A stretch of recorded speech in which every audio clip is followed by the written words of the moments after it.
So this is Google Stadia, and it's Google's reaction to the future of gaming. Now, first I just want to clear up exactly how Google Stadia works, because I feel like there's a lot of confusion in the gaming community right now. A lot of people think that Google Stadia is like Netflix for video games, where you can just select a list of video games and play it for a monthly fee. But that's not actually how Stadia works.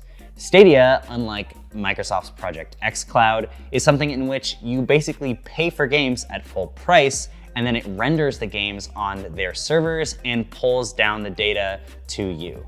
Think of Google Stadia kind of like a console in the cloud that can render things at full resolution, up to 4K 60 FPS if you have the Pro tier, and then you're basically streaming it back to your TV. So it is like Netflix in that you're streaming it, but it's not like Netflix in that you still have to buy most of the games at full price. Now at launch, there's only gonna be a Pro tier for Google Stadia, which is $10 a month, and that gets you up to 4K streaming on a Chromecast at 60 FPS with 5.1 surround sound. But later in 2020, there will be a free tier, so you'll be able to just use the service and still buy the games at full price, but that is limited to 1080p streaming. Now, if you're gonna play on your phone or on your laptop, that's limited to 1080p streaming anyway, so it seems like the free tier is kind of a good option, though, like I said, it's not gonna be available until 2020 at some point. So this is the Stadia Controller, and you don't necessarily need it to play Stadia on your phone or your laptop because you can actually use any USB compliant controller to play. In fact, you can pretty much play any game on your laptop with just a mouse and keyboard. But I think that Google really wants you to use the Stadia Controller because there's a few benefits that the Stadia Controller has that other controllers just don't have. Now, first of all, you're gonna need the Stadia Controller to play on your Chromecast Ultra. There is a Stadia button in the center, which is basically used to power it on. And then you've got a Google Assistant button, which can be used to help you throughout the game. You can take a screenshot and Google Assistant will be able to pull up a YouTube video and show you where you're at in the game and kind of pull up a walkthrough. Right now, Google Assistant doesn't work on Google Stadia, so that's a feature that's coming in the future. Other than that, you've got your standard D-pad, you've got your X, A, Y, B array, and you've got your triggers. It's not really a complicated controller, but it is a pretty cool controller and it feels really nice in the hand. And it is a USB compliant controller, but Google hasn't said whether or not they're actually going to let you use it on other games yet, but we're hoping that they do in a future software patch. So this is actually a Wi-Fi controller. So the Stadia Controller uses Bluetooth to connect to your Chromecast Ultra, which basically just gives it the Wi-Fi information. And then it sends the data up into the Wi-Fi to Google servers, and then your Chromecast Ultra pulls that back down. So unfortunately, you can't just use this as a standard Bluetooth controller right now, and I kind of understand why. I think Google is trying to reduce the amount of latency through the gameplay as much as possible, and if they had Bluetooth to Wi-Fi, that would add an extra layer. We can hope that maybe Google will enable Bluetooth control later down the line, because this is a really nice controller and I'd love to play this on Steam or something like that. Now there's a few really big benefits of Stadia, and play on multiple displays is one of them. You can actually just be playing on your Chromecast in your living room, and then if you want, you can move into your room, go on your laptop, and pick up right where you left off.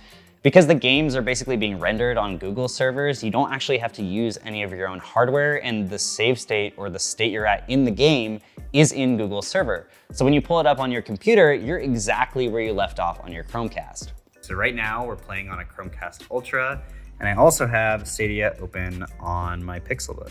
So if I just hit play, still playing on the Chromecast, and Red Dead is booting. And if you use mouse and keyboard, we're exactly where we left off on the TV. Now you can also use this on Pixel phones, Pixels 2 through 4 basically. So Pixel 2, Pixel 3, Pixel 3a, and Pixel 4. And you're probably wondering if you can just play the game on your Pixel wherever you are. And no, you can't use mobile data to play, but you can use a tethered connection. So if you have another phone that has data, technically you could connect to that hotspot and then play on your Pixel phone. But I've gotta warn you, Google Stadia uses a lot of data, even for like a 720p to 1080p connection.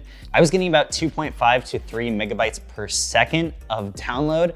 So you're probably not going to want to use this on a hotspot. For reference, that's about 7 gigs an hour, which is just a ton of data. If you're streaming something like Netflix, that'll also use something like 2.5 to 3 megabytes per second, but it'll actually buffer the content. With Google Stadia, it's constantly pulling down information every second, and it can't actually buffer content, so you're going to be pulling tons of data while you're playing with Stadia.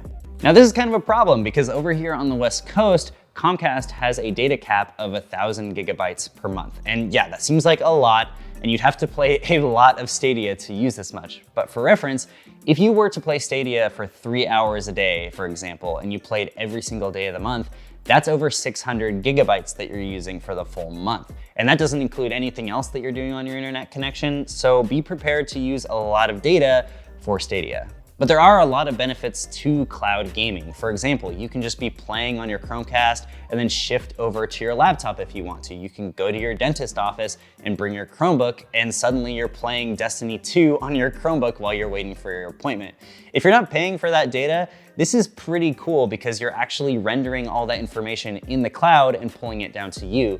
You don't need a gaming computer or a high-end console to actually play these AAA titles. All right, but enough about the amount of data that Stadia uses. How does it actually feel to play? Now, a lot of people were worried about input lag or latency while they were playing Stadia, and there definitely is some there. Even on a weaker connection, I could still feel it. If you're playing a slower game like Kind, then it's not really an issue, but if you're playing a faster paced Twitch game like maybe Mortal Kombat or Destiny 2, it's probably going to be a little bit more of a problem. Now, if you're just a kind of a casual player and you're on a good internet connection, really, I didn't feel that much latency. Like, I was playing on a pretty fast internet connection playing Mortal Kombat, and it didn't feel like there was a lot more latency than there would just be from a Bluetooth controller to a console.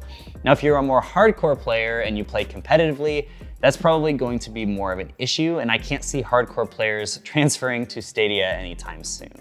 Now, speaking of games, there's a pretty good launch library of games coming out for Stadia, and I'm not going to talk about them all, so instead I'll just throw them up on the screen. So go ahead and pause the YouTube video if you want to check that out.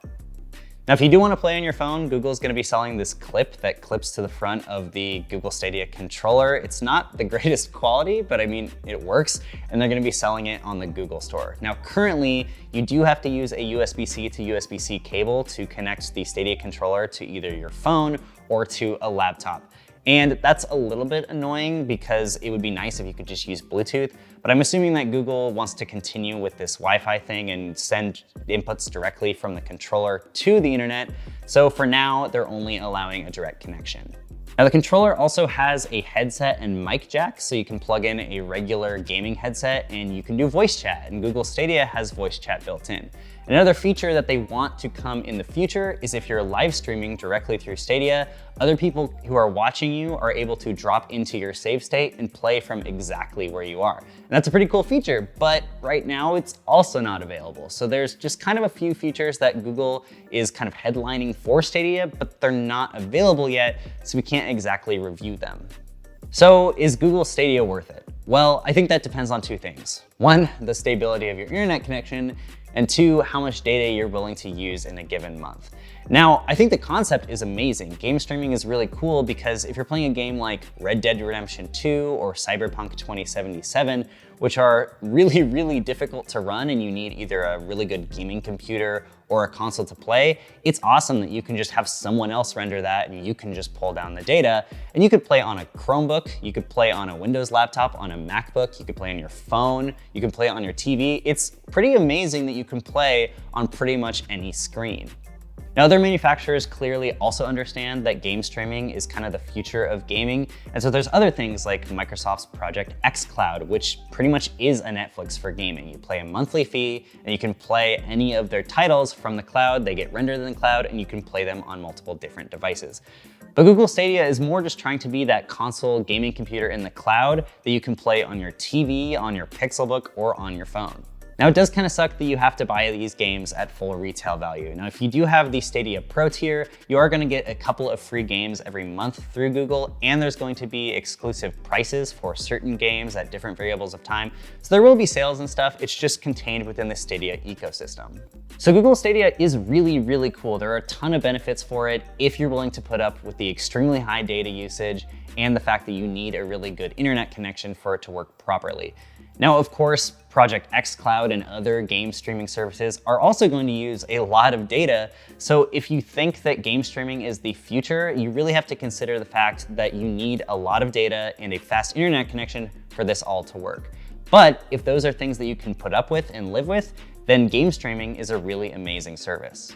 All right, guys, so like I said before, there's a lot of features of Google Stadia that haven't actually come out yet, so we're going to have to continue evaluating the service over a period of time. Make sure you stay tuned to AndroidAuthority.com. I have a written review over there with some metrics, statistics, pictures of the different pieces of hardware, and all that nice stuff.